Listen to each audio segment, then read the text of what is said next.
यूं तो दुनिया में बड़े बड़े क्रांतिकारी हुई हैं, लेकिन नेपाल में जो इतिहास बना वो अलग तरह का इतिहास बना। क्योंकि नेपाल की एजेंसी ने 36 सरकार को गिरा के रख दिया। 13 से 28 वर्ष की एजेंसी ने ऐसा ताकत दिखाया कि नेपाल की सरकार देश छोड़कर भाग गए। प्रधानमंत्री और राष्ट्रपति के साथ अन्य मंत्रियों के घरों को आग के हवाले कर दिया गया।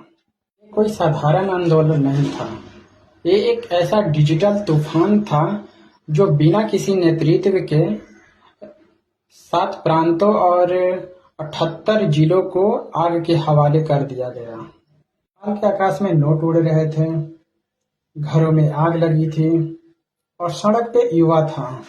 नेपाल पूरी तरह से अनाथ हो गया। सवाल यह है कि नेपाल के शासन अब कौन संभालेगा, क्योंकि वहां के युवा को नेताओं पर विश्वास नहीं रहा। यह है कि नेपाल के सरकार वहां के लोग या कोई अन्य शक्तिशाली देश चलाएगी। प्रश्न ये भी है कि नेपाल की सेनाओं ने जो कमान संभाली है वह पाकिस्तान के सेनाओं की तरह महत्वाकांक्षा तो नहीं पालेगी। सरकार चलानी है। इस क्रांति को आवाज पीछे से दिया, जो टाइम्स मैगजीन में 100 टॉप पर रहा। चलाएगी। नेपाल का अगला पीएम कौन बनेगा?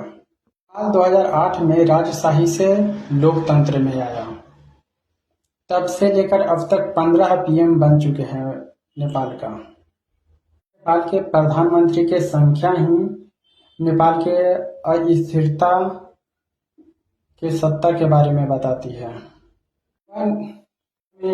ये जो भ्रष्टाचार के खिलाफ आवाज जो उठाई है, तो युवा चाहते हैं कि उनके पसंद के लोग ही सत्ता में आए, मुद्दों को सुलझाएं। बेरोजगारी, शिक्षा, अर्थव्यवस्था, उनका सामना करें। ये कौन कर सकता है? जो ये क्रांति का पीछे का जो चेहरा, कहने की तो ये क्रांति बिना किसी नेतृत्व का हुआ है, परंतु कुछ नाम सामने आया है। यह लोग लोकप्रियता और प्रभाव से युवाओं को प्रेरित किया। क्रांति के पीछे का 3 नाम सामने आए। काठमांडू के मेयर वीरेंद्र शाह, जो रैपर थे, उसी से लोकप्रियता उनको मिली। और एक सुमन है और एक रवि लविछा, जो पूर्व डिप्टी पीएम थे। अपने विभाग के अंदाज और भ्रष्टाचार के खिलाफ के लिए जाना जाते हैं। हालांकि रवि लविछा को जेल में रखा गया था। जब जंजियों ने कब्जा करना शुरू कर दिया, तब उन्हें जेल से रिहा किया गया। उनके रिहा के तुरंत बाद ही 1500 कैदियों को भी रिहा किया गया। पुलिस ने अपना चौकी हटा दिया और हालात बिगड़ती चली गई। तब वहां के सेनाओं ने कमान संभाला। नेपाल के आर्मी ने स्थिति नियंत्रण करने की जिम्मेदारी ली और रात 10 बजे हाई अलर्ट घोषित कर दिया गया। हालांकि सेना के इस कदम से यह भी सवाल उठता है कि सेना पाकिस्तान की तरह सत्ता को, लोकतंत्र को कमजोर तो नहीं करेगा, सत्ता में अपना हस्तक्षेप तो नहीं करेगा। आंदोलन दुनिया का सबसे ऐतिहासिक आंदोलन रहा। ऐसा आंदोलन जो बिना नेतृत्व के केवल सोशल मीडिया के जरिए एक देश की सत्ता को भंग कर दिया गया।